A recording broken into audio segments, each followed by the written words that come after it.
Ready?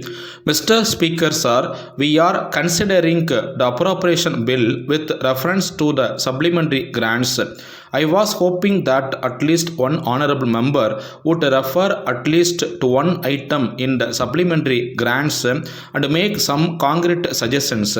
But I was disappointed. I would request honorable members to bear in mind that we have to follow the rules of debate at least to some extent.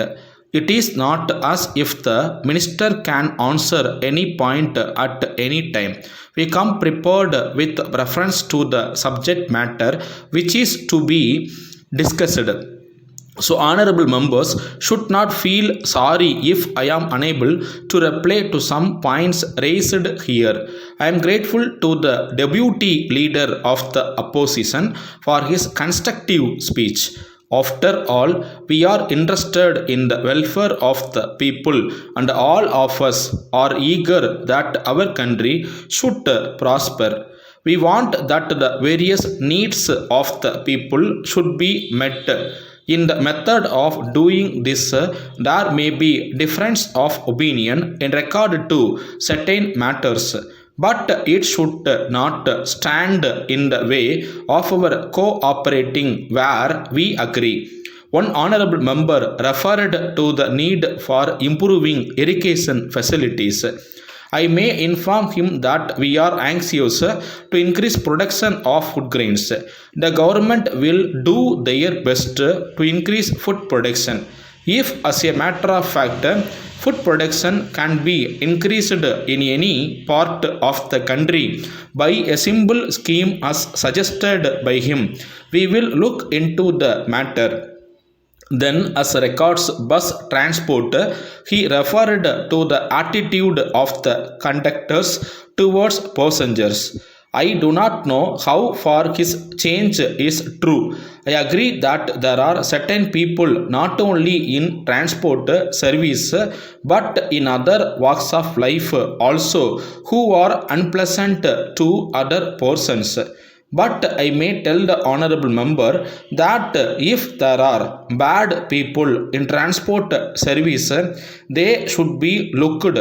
If he had brought to the notice of the government specific instances, we could have taken action. But he made only a general change. I now come to the subject of loudspeakers. When one meeting is addressed by one party and another meeting which is held just nearby is addressed by another party, if loudspeakers are installed, it will result in shouting and confusion. It is our intention in permitting the use of loudspeakers that they should cause the least inconvenience to others.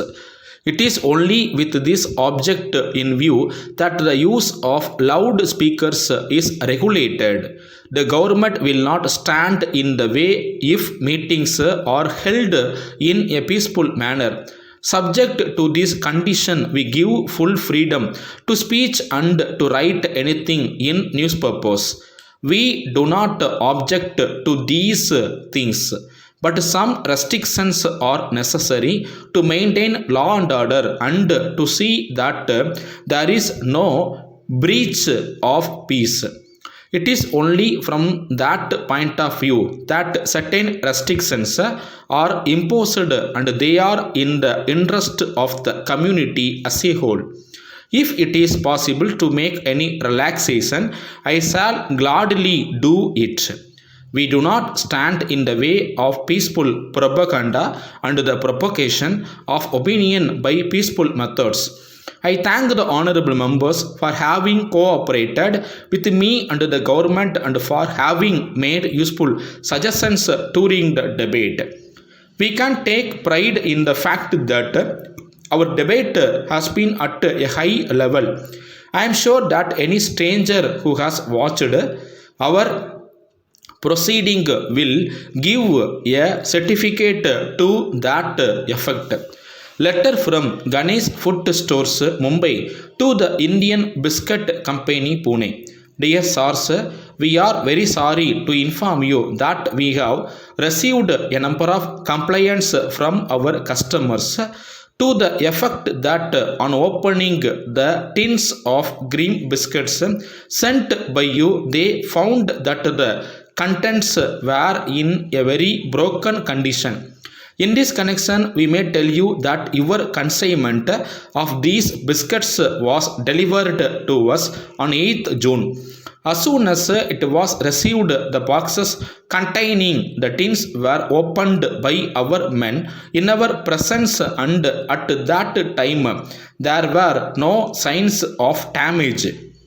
We therefore assume that when the goods left you, they were already in a damaged state.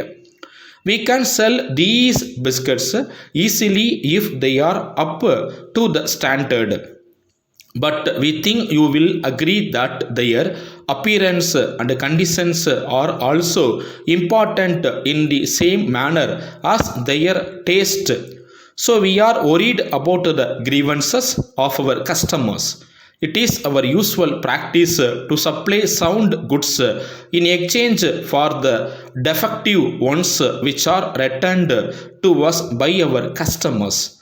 But in this case, we are not able to decide whether we should follow this practice when we think that the substitute goods may not be in any better condition.